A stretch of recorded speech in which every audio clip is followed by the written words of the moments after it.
Hello and welcome to SEO 101 on WMR.FM, episode number 460.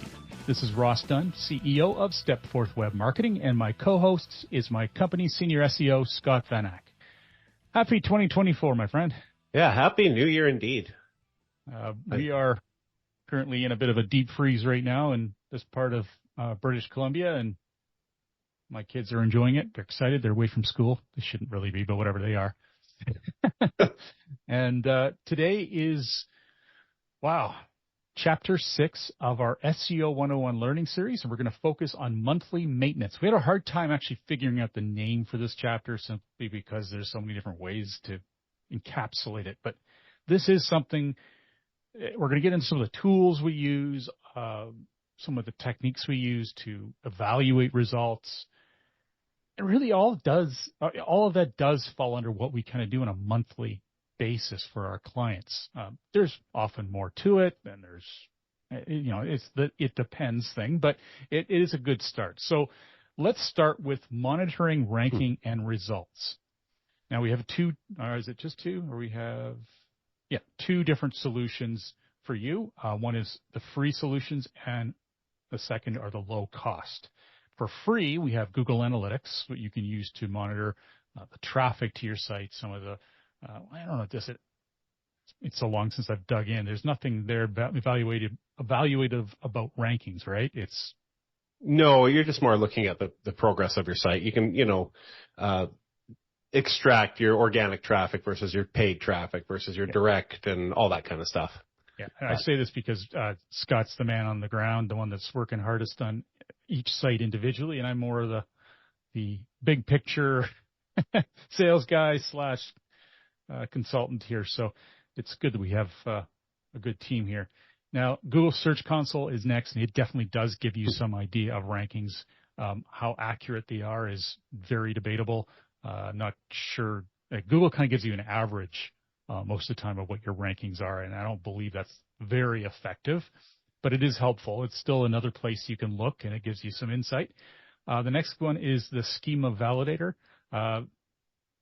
Very technical. This is not something you would just do yourself unless you had some fairly decent code skills, because you're looking at what Google sees on your site, whether or not the content on your page is marked up to make it very clear what it's about. But it is a free tool. And the other one is the Google Rich Results Test. And this, again, looks at how your page appears to Google when it does, and it's evaluating the content in a rich result format. Now, what about low cost? So, again, I would say the simple fact is that if you really want some decent insights, you're going to have to pay for some tools. So, Scott, what do you think is a really good set of low-cost tools? Yeah, like for us, and actually I didn't have this on the list, I should add it here. When it comes to like rank tracking, we have all kinds of options, and we use most of these, although we don't use all of them. Bright Local is a good one, especially if you're a local business and you want to track your rankings and things like that. It starts at around $39 a month, which should be affordable really for any business, honestly. Well, really any of these should be affordable. It's just a matter of how in-depth you want to go. So Bright Local is great for that. It has some cool features allowing you to see your rankings, not just at a specific city, but in almost like a grid format. So you can see how you rank in different areas of your city, which can be pretty cool. Authority Labs, which we haven't used for a while. We did used to use it. We use Authority Labs. Sorry, I'm thinking of Ahrefs.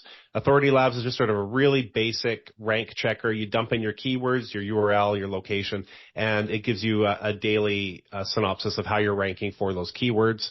$49 a month starting at, which again, if you're a small business, that's great. It gives you sort of a benchmark to go for. Google Search Console does a lot of that same stuff, only you'd have to extract the keywords. You don't put in keywords in Search Console. You just see what they say, whatever Google spits out at you that you're ranking for. But again, that's an average, whereas tools like Authority Labs, Bright Locals, and these other ones actually show you a snapshot of how your site ranked exactly typically it's from a zip code or a city, depending on how you set up your account. Moz is great. We used to use Moz quite a bit. We don't currently. It's great for rank tracking. You can also do site audits, and there are a whole bunch of other tools at Moz. Again, Moz is around $79. These are progressively getting more expensive. Moz is around $79 to start. So again, affordable if you're a small business. It's not a big hit if you know how to go through there and use some of that data. Ahrefs is good, does about the same kind of stuff as the rest. Starts at $99. And then SEMRush again, they all kind of do the same things. SEMRush is $129 a month, and it's great for the same thing, rank tracking. It does site audits, so you can see it's pretty comprehensive there. SEMRush is also nice because you can see all the rankings your site is ranking for. So you type in your domain or you go into your project that you have set up, and you can see everything it ranks for in the top 100. And if you have a paid account, it'll show historical data as well, which is pretty nice. And it's great for doing that for competitors as well. Yeah, for competitor analysis, SEMRush is great. I believe Ahrefs does most of the same things, but I haven't used it in a few years, so I'm not up to speed with exactly what Ahrefs does. But both, it's kind of a one or the other situation if it's still the same as it used to be. So both are equally good. SEMRush was at the time when we switched a bit more comprehensive and more valuable for us. So that's why we use that. So yeah, and we do more than scratch the surface of SEMRush, but there's still a lot more we don't use. It's a very powerful tool. It's, the fact it starts at 129 is a bit of a misleading. I mean, you may only need that, but there's going to be a lot of tools that you won't have access to unless you pay a fair bit more. That's pretty much common across the board, unfortunately. But at SEMRush particularly, you'll see a lot of things that you want to try, and you can't unless you pay a little more. Most of these tools, they have free trials and that sort of thing. And even if you pay for the full month, it doesn't hurt. Try a few of them and try one for a month and then cancel and try another one and see what you like, see what works for you.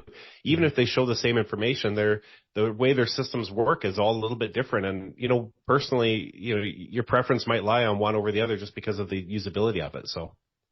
Yeah. And there are other tools out there. These are just the ones that we've used over the years.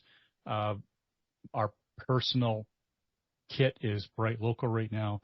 Authority Labs for some of our ranking tracking, more just to have a different source. It's nice to have different sources to see which ones are more accurate. And SEMRush, which we do a lot of work on. Together, that makes for a fantastic set of services. We pay a fortune for SEMRush.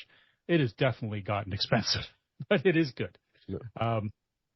Now, our solution that we prefer for monitoring and presenting results in a great fashion is our custom dashboard. And we're using Google Data Studio. It's what it used to be called. Now it's Looker Studio. Ugh, it's a horrible name. That's creepy. It's totally creepy. Where you can go to one page, and we create this for every client. It's a unified solution where you just go one place to see all your data, and we're populating that data with I guess it's all perspective. To me, they're fairly expensive, but data connectors that allow us to pull content in from other places like SEMRush and all these different places and have them appear in a sensible way on the page, and we can format how they appear and all these things. So it isn't super simple to do. So we're not talking, there are templates you can get in Looker Studio that will simplify the most basic of reports, and I definitely urge you to try that. But yeah, when you start trying to drag in data from other sources, it can be very complicated and frustrating. Thankfully, we've got Rose, who's very good at this and has more patience than myself. She manages to work her way through them, and there's lots of glitches, and every couple months, it seems they break. She has to fix them again. But the benefit to our clients and the benefit, I think, to you as listeners would be to have one place where you can just see the data that matters to you. Because you can feel a little bit like you're going down a rabbit hole looking at all these different places because they will suck you into this other data. It's nice to stay focused. Now, what about evaluating results? This is something we've covered many times over the years, Scott. How would you say you look at results when they come in on rankings? So yeah, it's tough because everything always depends, of course. But evaluating results, I kind of first look at organic traffic. Just is organic traffic trending upwards or downwards? And then, of course, take into consideration if you have seasonal factors. Like December is a great month for some clients, and it's a terrible month for other clients. And so if you see your traffic go way up or way down, well, first ask yourself, is this a month where it will naturally go up or down? And make sure you're kind of on a trend with what you expect. But I'll look at organic traffic and hopefully see gains when I expect to see gains. And I'll look at the rankings and see, are things moving up? Are they moving down? Are they staying the same? Are they reactive to any changes I've made? If I'd made a bunch of changes specific to a certain phrase or whatever, am I seeing results from that? Is the traffic related to that target improving, or is the ranking itself improving? And that's sort of where I start. And then you really want to look at, if you're seeing big drops, well, you don't see a lot of big drops usually because we play it safe, but you do see drops. But if you see a big drop or drops that you're concerned with, is not to overreact right away, because if you react dramatically to a drop in results, there's a good chance you'll break something, and it won't come back. Often you'll see a drop, and then I see this fairly often, and sometimes it's just a glitch in the reporting even, where a key phrase that's important drops completely out of the top 100, and then you start to panic, but the next day it's back. And so then you wonder, well, did it drop, or is it still, was it always there and the reporting didn't see it there? And so you really, you want to make sure that if you react to something, you have a bit of an educated guess as to what you need to do to react to it. So, you got to play it safe there. And one of the things that is a good example of this is there's a big local update that, man, it just destroyed the rankings for many, many, many local businesses, pretty much across the board, honestly. It was a mess. Obviously, someone had to move up, but overall, the companies that should have been at the top, simply because they'd been around a long time, they'd done a competent job of their marketing, they all seemed to lose a lot of rankings. That included a lot of our clients. And it was very clear there was something up at Google. And I had many meetings with my local SEO, Rose, and we both kind of were chomping at the bit going, when is this going to fix? When is this going to fix? I'm getting nervous. But we knew better than to react negatively. We certainly continued doing all the things we knew were good, and we discussed those. We said, yep, let's continue doing this. Let's continue doing that, because we know there's no reason whatsoever this is going to be negative. And we did. And finally, and I tell you, it was the longest wait I think I've had in years. I think it must have been close to 4 months. Finally, everything was restored again. And I shudder to think of what some people had done to try to move that needle too soon. It did help. Well, it was instrumental knowing that there was something going on. And the way you do that is to monitor the right places, like Search Engine Roundtable. Barry Schwartz does an amazing job. I don't know how he keeps it up of keeping on top of what's going on in Google. He's got a passion for it, and it's second to none. And Search Engine Land, I mean, honestly, nothing will beat Search Engine Roundtable in my opinion. He's always done a great job. So that's the place where I like to go. And if I hear something's happening, that's where I'll get more corroboration, or at least it's still happening. We still don't know what's going on. He'll be honest. Yeah. And it's great. All right. So you've got a few other tips here for what's happening. What happens if you've had a drop for an extended period of time? My last experience notwithstanding. So definitely, if you do see a drop and it's just not coming back, you definitely want to ask yourself, is my site competent? Do I have the good content? Is everything as it should be? Actually, before you even do that, like Ross said, go to SE Roundtable, see if there's any talk about a recent algorithmic update and any information on what that update had an impact on, and then see if that corresponds with your site. Like, for example, a really good example would be all the product review updates that we had last year and the year before. The product review sites got hit hard, and there was lots of advice on how to recover from that. So if you had a product review site, there was a great resource, lots of answers on what you could do to resolve that. It's not always that clear. Sometimes updates happen, and Google's response is, we're just changing the way we rank. You didn't do anything wrong. Well, how do you respond to that? It's kind of a non-answer. It doesn't help. But typically what you'll want to do then is maybe look at the sites that are winning now. What sites are in the top 10? Take a look at their content compared to yours. Try to get a sense of what they're doing that you're not doing. And, kind of go in that direction possibly. Make sure your content is really authoritative. And, we've talked about this so many times. Use all kinds of mixed media. Make your content stand out. Be the expert. Google will reward you, especially long term, if you do that. So, and you want to do that anyway, so do it anyways. But if, you're suffering from a drop, really jump at that. Make sure your internal linking on your site is strong. You've got relevant content linking to relevant content, whether it be blog posts that support a service you offer or a product you offer or whatever that may be. Just make sure your internal links are strong, pointing where they should point, but don't just add links for the sake of it. Make sure that your links are there with reason. The other thing I would add is, when you talk about content, creating a compelling frequently asked questions section, you can't go wrong. I mean, this is one of the examples of something you could do when you're not sure what's going on. Just focus on great content while you wait and chew your fingernails. We all do. It's like too stressful. I got to do something about this. Well, at least write some great content, and you keep building on that FAQ, the better off you're going to be. I mean, and I'm not talking about just adding like the old classic FAQ where it's just one page with a whole bunch of questions and answers. No. I'm talking about a whole bunch of questions that link to pages with the answers, and those answers may be a very long page just to have one answer completely and amazingly answered. Really invest in your site. That's how you earn the right to rank. Dear Dana Lucadou used to say that all the time, and I use it all the time now because it's a great way to describe it. You need to earn it.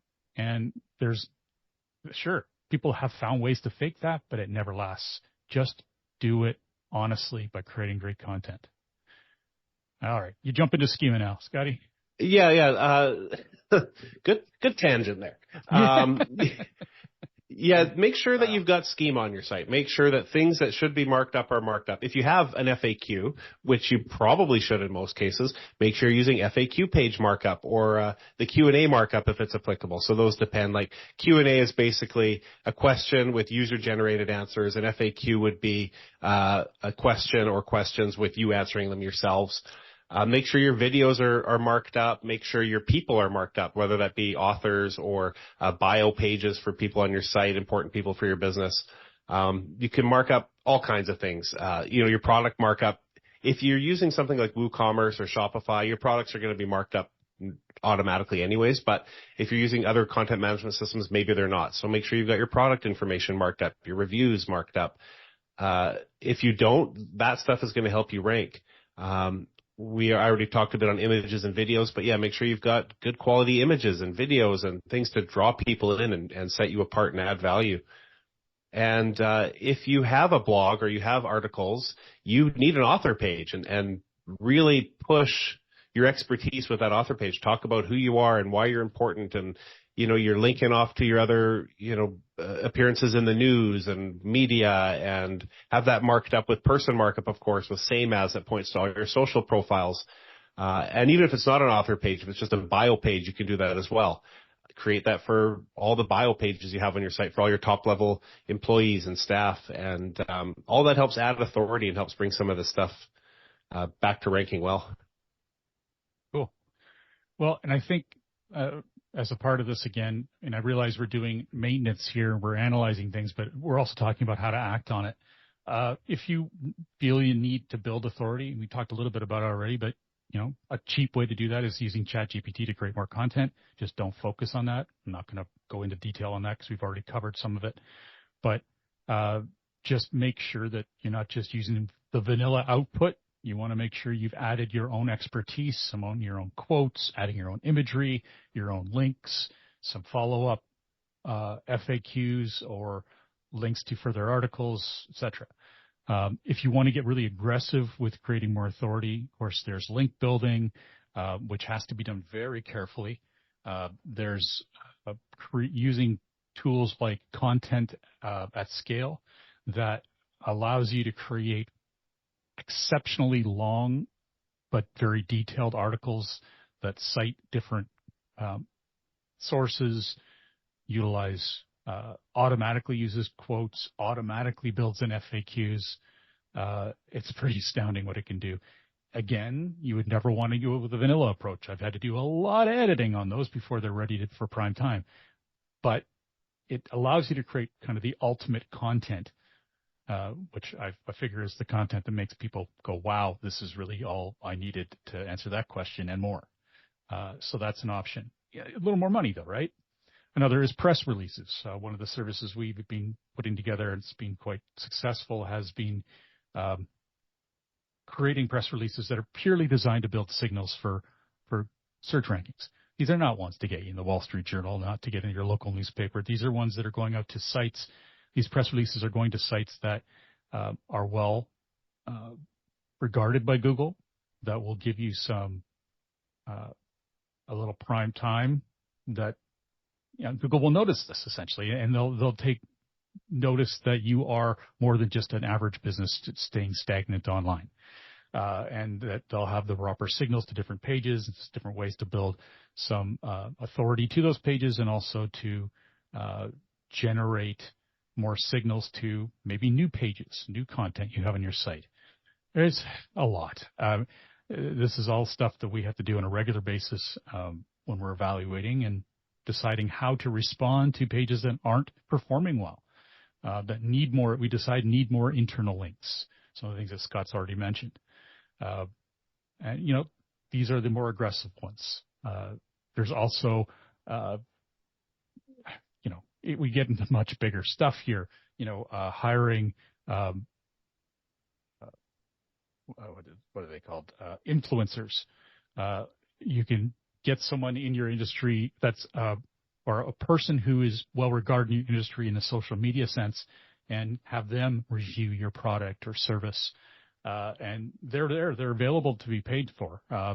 And most of the time, you've got to hope anyway, they're going to honestly review you, and instead of just being a shill, and they'll actually do some good work for you. But that's an option and not cheap. But again, you can have huge benefits from such things. All right. Touched on a few things we've already touched on before, but I wanted to bring them up because these are aspects of responding to results that could be better, and how you work on a monthly basis to improve things. Now, what about monitoring site health? What do you do there, Scott? Yeah, I think it's something that a lot of people don't necessarily think of, and I'll get some examples later. But if you're not monitoring some of this stuff, it can really come back and bite you. So I'll mention some of the tools and then get into what you actually look for with those tools. So what we primarily use in-house is we use Screaming Frog a lot. Screaming Frog it's cheap and expensive, I guess, depending on your perspective. It's about $260 a year, I believe, for a single user account. I might be wrong there. There is also a free version. So the free version, if you have a really small website and you're really just using Screaming Frog for the basics, the free version will probably be good enough for you. It allows you to use Spider about 500 URLs, but it does not include all the advanced features of Screaming Frog. It's maybe about half the features. And some of those features are doing like advanced queries for data. Like you can, if you want to find the word Ross Dunn on your website everywhere, you put that in and it'll spider your site and tell you everywhere that it finds that term. So that's great sometimes if you're looking for specific things that maybe you have to remove. The features of Screaming Frog are endless. Check it out on their website, but try the free. Go for it. One of my favorite things, I just want to interject here, was I had a call with a prospect just last week, and he's one of the listeners of the show, which is great. Hello, Dan. He made me laugh pretty good. He kept calling it, kept telling me, he said, look, he's got that software called Spider Monkey. Spider Monkey. And I pretty much thought he was talking about Screaming Frog, but I wasn't sure. And I thought, oh, maybe I haven't heard of that one. And finally figured it out, and I was laughing pretty hard. And he was great. He was happy he made me laugh. But so it was Screaming Frog you meant? It was. Is Spider Monkey taken? It must be. I feel like that's an awesome name for a spider. It is. It's almost better. I like it more, actually. Me too. I'm on it. Let's just make sure we buy that and build that software before this episode airs, because it's going to be taken. Yeah. All right. Next up, SEMRush. Yeah, and then we talked about SEMRush. What's great about SEMRush is you can run site audits. A lot of tools you can, but we use it for that as well. Regularly runs an audit of the site. You can check it out and see, did they find any new errors? There are going to be some errors that it finds that are not errors. Often I find it doesn't make mistakes. All the tools do. So you really have to, if you're going to do this on your own, educate yourself, and if you see an error show up, validate it before fixing it, because sometimes errors are not errors, which is annoying. But SEMrush is great. It gives you a good summary of that. You can see a chart over time of how you're trending with the errors on your site. And if you see a spike, that's bad, obviously, for a lot of reasons, but it could indicate that something's happened on your website, which is really, if you're not doing a lot, you shouldn't see spikes and errors. They should be pretty flat all the time. So if you do see a spike, it might be a plugin that auto-updated that broke something, or it could be a sign of your site being hacked.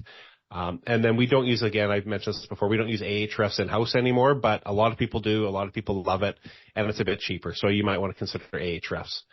Cool. And then, we'll get into what to look for in a moment here. But that's right. Let's take a quick break. We'll be right back. SEO 101 will be back right after recess. Welcome back to SEO 101 on WMR.FM, hosted by myself, Ross Dunn, CEO of Stepforth Web Marketing, and my company's senior SEO, Scott Van Ack. All right, let's continue on. Chapter 6 of the SEO 101 learning series. We're talking about monthly maintenance, and what are we moving on to next? Response codes. So what are the kind of issues you're looking for when you do a site crawl? Yeah, so we do site crawl. There's actually a lot of stuff we look into, but today, so a lot of the stuff are things like title tags and image alts and all that kind of stuff that we talk about in optimization. We still look at that stuff regularly, and you should as well, but I'm not really going to focus on that. We talk about that stuff in basically every single episode of SEO 101. But what we don't talk a lot about are response codes, for instance. So Screaming Frog is like the best for this. It makes it so easy. You spider your site. There's a tab in the software called response codes. You click on that, and it'll tell you how many pages with a 200 OK. So that's what you want. 200 OK means everyone can see this page. It's all good. It will tell you how many 5XX errors, so how many 500 level errors are, and those are server errors. Those are really bad. You should see 0 of them. If you do, you want to address those. How many 4XX errors, so 404s and so on, any kind of page not found errors. You'll get a summary of those. Again, you want to go in and fix them. And I'll save the next one. I've got a comment on that. And then we also look for 300 redirects. So 301 redirects, 302 redirects. Typically, I don't like seeing any redirects at all. I like to see 0 redirects. Redirects are great if you have an error and you want to redirect people to somewhere better, and that's what you should do. But ultimately, any links on your website that point to another page on your website should point directly. They shouldn't travel through a redirect. So let's say you change the name of a page, or the URL of a page. You would set up a 301 redirect, and that'll handle any external links coming from other sites and even internal links that you don't change, so that people find that page. But really, internally, you want to change all the links you have on your site that point to that page that's now moved. So check for those. Check for any redirects and adjust those links, even if they're off-site, external bound. I like to have them nice and clean. I don't know. Maybe I'm a bit ridiculous, but no, I agree. It's something that, you can do it temporarily, use the redirects, but they're not meant to be there long term. Exactly. So, fix all those things. Perfect. And the nice thing about Screaming Frog is for all of those, if you click on the error or the redirect, you can see a full rundown of where you can look at the links pointing to that error are, and it'll give you a full list of all the pages on your site that link to that error, the anchor text used in the link. If it's an image, it will give you the image file name and the alt attribute used in that image, so that you can easily find and correct those mistakes on your site, which is, a lot of the tools do it. SEMRush does it. I don't like the way SEMRush does it. Screaming Frog is so much easier to use. SEMRush is there. You click on each link individually. It's hard to export exactly the data you want. In Screaming Frog, you can export all of them. You basically highlight all the errors. You right click and you click export in links. It'll give you a CSV file with every one just laid out nicely. So easy to fix that way. Sweet. Yeah, it's awesome. So Screaming Frog for the win for most stuff, honestly. And then also check, and this is where my story comes in, check for URLs that are blocked by your robots.txt file. Even if you never block anything, sometimes things get blocked. I've seen cases where a content management system is updated, and for whatever reason, suddenly there's a block in the robots.txt for some content. I had a client years ago, and I've talked about them a bunch of times. They're a quarterly client, which we do not recommend, and we don't do quarterly clients anymore, but we have a few that are kind of grandfathered in, and, we want our clients to be happy, so we still do it. But when it's quarterly, that means we're only looking at it every, 3 months. And shortly after one of our monthly SEO passes and emails and stuff, somebody at they have a proprietary content management system, of course. So there's a whole other flag sometimes. And the proprietary system was updated by one of the developers for whatever reason. And the robots.txt file was updated to block everything from the website, from a live website. And of course, we didn't see it because they were a quarterly client. So 3 months later, we go to do our work and their rankings have tanked. Their traffic has tanked. Nobody's contacted us to ask us if we knew anything. So I don't know how the company didn't notice this, but they didn't somehow. And I panicked because I see that their site is tanked. Like, what could have possibly happened? Eventually find the error, and it's like, oh, somebody's getting fired today. So I called them and I said, look, I don't know who did this. I didn't have access to fix it. And they got on it and got it fixed. But anyways, because of that, check often to make sure your site is fully indexable. And again, Screaming Frog does that. If you run Screaming Frog once or twice a month on your site, if anything is blocked, you check under the response codes tab, you'll see it and you'll catch it fast. So really important to check that stuff and monitor that. Google Search Console would be another place to look, right? It should show up in Search Console, but I've seen cases where it doesn't. Although, to be fair, that could be because it just hasn't gotten onto Google's radar and we catch it beforehand. Gotcha. So although it does, Google, if they do see extra 404 errors, they will tell you. If they see pages that are blocked by robots.txt, you won't necessarily get a notification for it, but it'll show up. And under the page indexing, and you can see that information there. So that's another good place to check as well. But if you spider the site, you'll see it immediately. So check both. All right. So those are sort of the key areas we check that, aside from the basic SEO stuff, some stuff that a lot of people might not think to look for. Anything else you want to cover in security issues? Yeah, what have I got here for security? You never really know what you're going to have with security problems. So definitely, make sure you've got Google Search Console set up. Check for security notices there.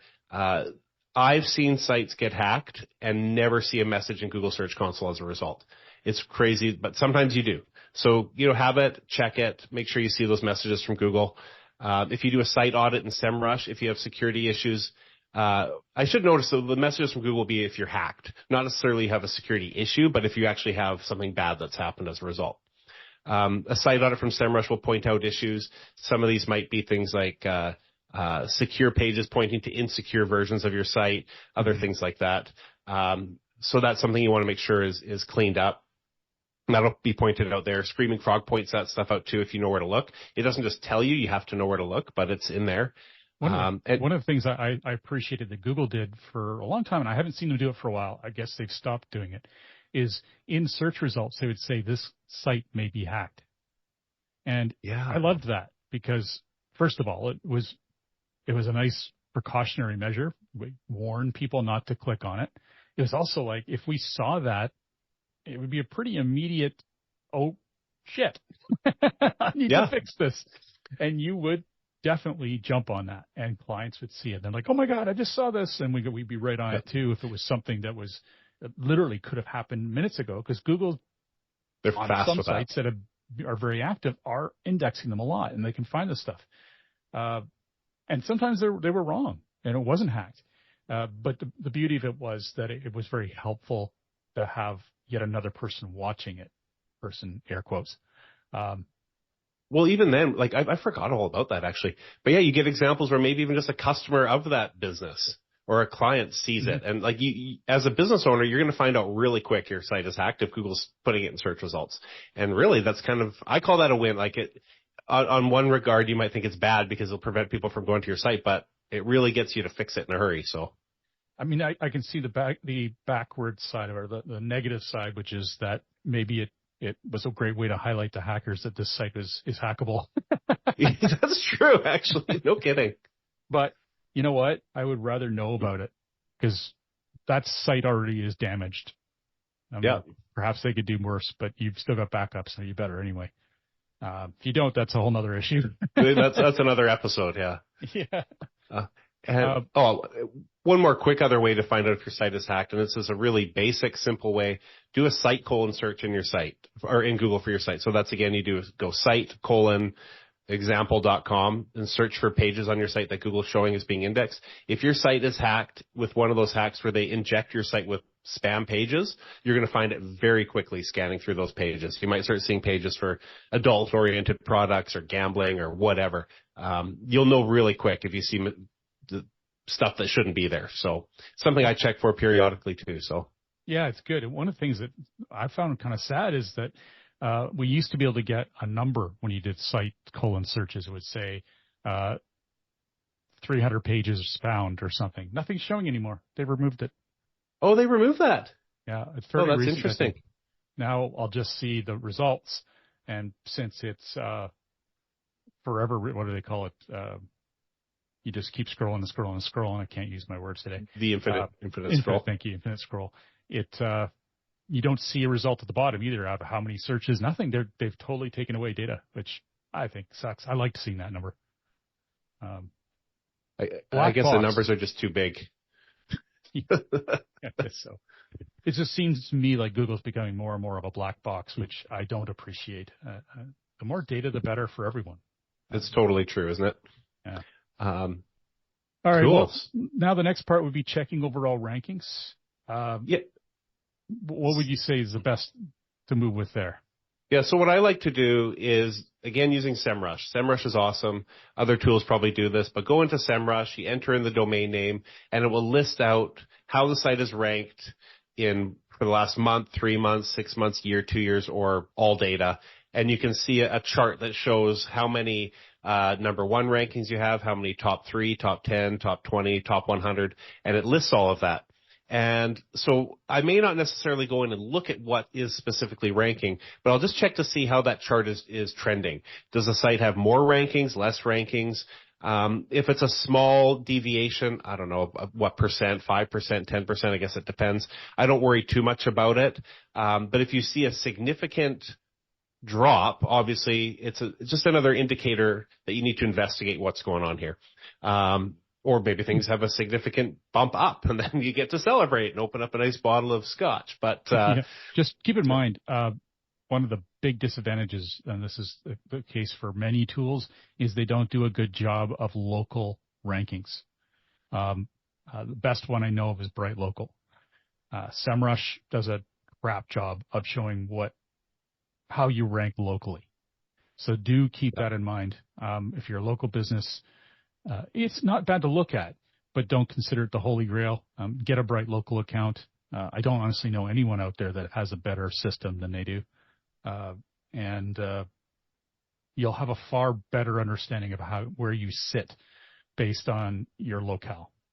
Yeah, I was going to say that with these, if you see a big drop in rankings, and you're not looking at rankings you're tracking specifically, you're just looking at everything, because of that local aspect, you might rank for HVAC, or let's say air conditioner repair, but you're not going to rank for air conditioner repair nationally unless you are a national brand of some sort. But if you're like a small local company and you're ranking locally for air conditioner repair, a tool like SEMrush might not see that ranking. It might not see that it exists, even though it exists for you locally in your market where it matters.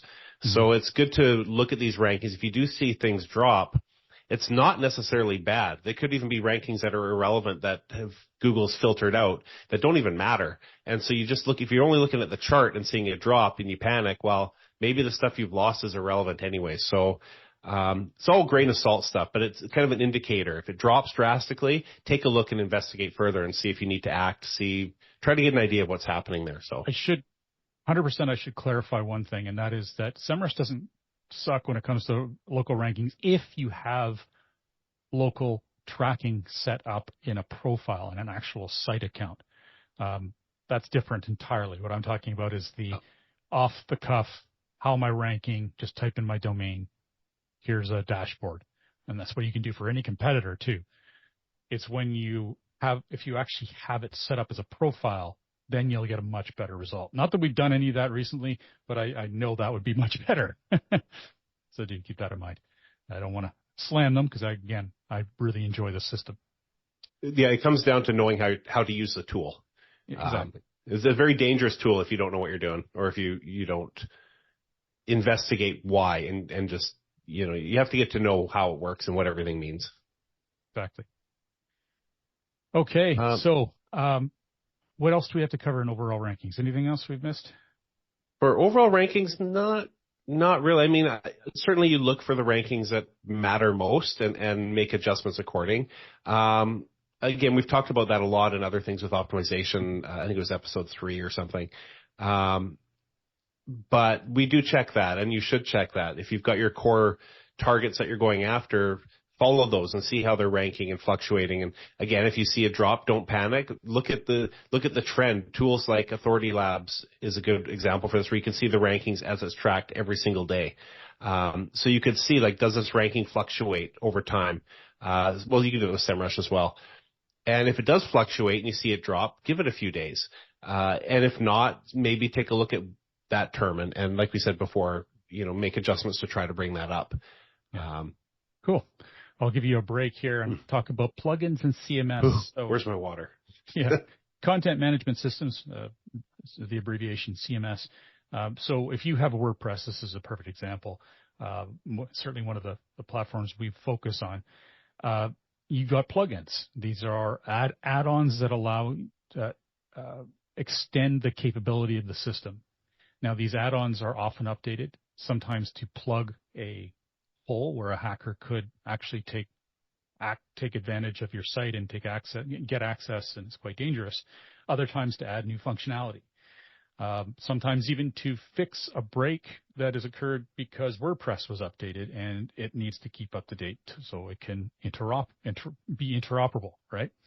Well, those plugins need to be updated, but just make sure you have backed up your site before you update it.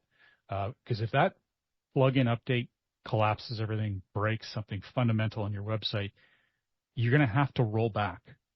And you do not want to be in the state where you don't have a rollback. We've had some pretty panicked calls in the past 26 years that have been a little bit cringy because it's pretty difficult to fix that if you don't have a backup. Now, back then, let's say 20 years ago, backups were pretty uncommon. They did pretty bad. They were difficult to put back in place.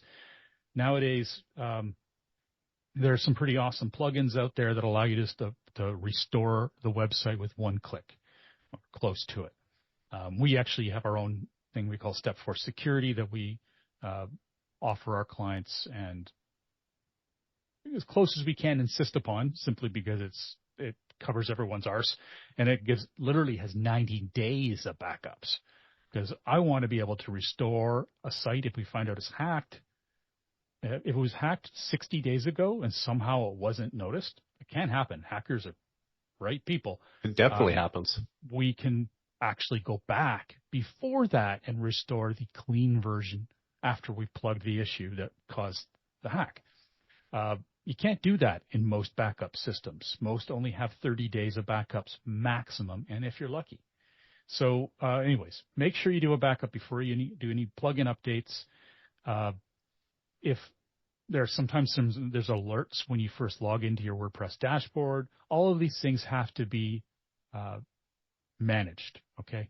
In the Security Pro system we also have Dennis, our full-time developer, personally checking everyone's site whenever a plugin needs to be updated to make sure that whenever that update, when that update was applied, that everything works after. That's so important, and it's tedious and not something that we all have a lot of time to do. So have someone like that to do it for you, just to check your forms. Do that on a regular basis. Oh my gosh, is that ever the worst thing to break? If you've got a quote or inquiry form and you find out that it's been busted for the last 2 months, well, it's a pretty good reason why business has been quiet, and you probably didn't even consider to check it. Run a test at least once a month. I would suggest once per week, every Monday. Just send yourself a test to make sure it goes through the proper systems and arrives. Holy cow, you could lose countless dollars if that's not working right. And it's very undervalued just how important forms are. Okay. Next up is pushing the envelope. What are some cutting edge techniques you can do on a monthly basis to improve your overall footprint and inquiries and just generally the success of your business? Well, one is considering other search engines than Google. And there are very important use cases for doing that. For example, if you have, I don't know, one of the more examples I like to use are if you're targeting preppers, people who want to be ready for next Armageddon or whatever might happen. They like to be sure they're ready for the next disaster. It's reasonable to assume, and I am assuming, I haven't done the research on this, so don't shoot me, that they are probably more privacy centric. They want to have a more private experience online. They don't like cookies. They don't like all these things. So somewhere like DuckDuckGo would probably be a great place to advertise, a great place to have a good ranking. Well, that's not a given. You need to go there and figure out what you can do to get those. Now, I believe off the top of my head, DuckDuckGo is run by Bing in terms of the organic results. So if you're doing well in Bing, you're likely going to do fairly well there. Although it's not, I don't believe it's exactly the same rankings. There's a certain thing there, but paid ads would work great, right? It's a totally different ecosystem, different targeted users. Sure, it's a small portion of the searches online as a whole, but if it's that targeted, it could be extremely effective for your business. So consider niches, consider just going after other search engines. If you're doing very well on Google, you may be amazed by how much more business you can get. We've had clients decide to try Bing and all of a sudden discover that even though they're getting less traffic, it's actually converting better. You never know. You really don't know. So do consider other search engines. AI. I was talking with Scott just before this call for quite extensively. We're talking about all the things we need to do to keep on top of things. Not that we can. No one can keep on top of AI. It's moving so fast right now. There are so many startups, but doing our best and doing better to keep on top of what's out there. And it's likely there are some great tools out there that can make your life easier, managing your website, managing your marketing, doing a better job of creating great content. All these different things that maybe would be worthwhile. These are cutting edge techniques we're talking about. Remember, this isn't just their day to day. So consider AI. Another is sorry? Oh, I was going to say it's funny with AI because I have an example just from today alone using it was for something I've never done it for. Mm-hmm. I wanted the transcript from a client YouTube video so I could put the transcript on their website. I went into YouTube, and on YouTube you can load up Google's version of the transcript and copy paste it. The problem with copying and pasting is you get about 5 words of the transcript with a timestamp, and then another 5 words and a timestamp. And the grammar is usually off a little, or not sorry, not the grammar, the spelling is usually off a little bit, and there's no punctuation. So you copy and paste it and you get a mess, and then you've got to manually clean up that mess. Well, I took the mess and I just pasted it into ChatGPT and I said, please, and I do say please, I don't know why I always say please with ChatGPT, but I said, please remove timestamps, correct spelling, and add punctuation. And it did it perfectly. It was like a flawless article, essentially. It fixed everything. There were cases where the client's name in Google's transcript was way wrong. Like it wasn't even close. And it fixed it, and it was correct. I don't even know how it knew to do that because it doesn't say the client's website anywhere in the particular transcript, but it fixed it. It's something I've done periodically in the distant past, and it might take an hour sometimes. Like this was a 10-minute video of a few thousand words. It took, seconds. It was so fast, and I'd never used it for that. And I was just like, I can't believe how well that worked. I'm always blown away when I ask AI to do something, and it does it better than expected. So try it, play with it. Like you're going to save a ton of time with every stupid little task if you try it. Yeah, we have an experimental section of our system we use for AI. It's a category I have that I put up for the team to use just to, try something new, put it here. And I've tried new things. I can't really share some of them because they're private for clients. But one example was some legalese. I needed to create something for a contract, and I said, I wonder what will happen if I do this. And I took an example I found online of a privacy statement, and I put it into the ChatGPT, and I said, change this ChatGPT, or change this privacy statement so that it's what is the word for it? It works. Again, bad wording here. It's compatible with British Columbia legal or law, and as far as I can tell, it did an amazing job. It changed everything, and it looked far more familiar. It looked like what I would normally see when I'm looking at contracts in my area. And I was astounded. I truly was astounded. And I've seen enough agreements to know that that was pretty darn on point. And they're actually saying, I read or watched yesterday, Peter Diamandis, a futurist that I follow, said that he believes in the future, as little as 10 years from now, or maybe even less, lawyers will actually be liable for malpractice if they are not utilizing their legal AI assistants. And it makes good sense. I mean, AI has access to everything. And if you're not using that to help represent your client and benefiting from the knowledge there, you probably should be liable for malpractice. And that's what's coming. It's just amazing. And you and I can get all geeky about this stuff. We can go forever. But next up was catering to voice search. Write in a conversational tone. Use long-tail keywords. Reflect how people naturally speak. And we know we talk about all this. We get all the nitty-gritty. Just speak naturally. That's really what the answer is here. Yeah. But adding FAQ sections to pages is a good idea. Perhaps more schema on the page is a good idea because it does improve Google's understanding of the content on the page, which then reflects better on Google's knowledge graph, which is then being used for voice search. It's all interconnected. All right. Well, that is the end of Chapter 6. As with anything, we could probably do days and days in just monthly maintenance. It's to us a fascinating part of our job. But the next chapter is the Results Accelerator. This is more about what we do on a monthly basis. This is ongoing, the kind of thing you need to do every month based on what you've learned from before. So in effect, we are continuing this. It's just going to be a little more focused on site improvements and other aspects of our job and what you guys need to do to improve your own websites if you're do-it-yourselfers. Well, that said, on behalf of myself, Ross Dunn, CEO of Stepforth Web Marketing, and my company's senior SEO, Scott Van Ack, thank you for joining us today. If you have any questions you'd like to share with us, please feel free to post them on our Facebook group, easily found by searching SEO 101 Podcast on Facebook. Have a great week, and remember to tune into future episodes, which air twice a month on WMR.fm. Great. Thanks for listening, everyone.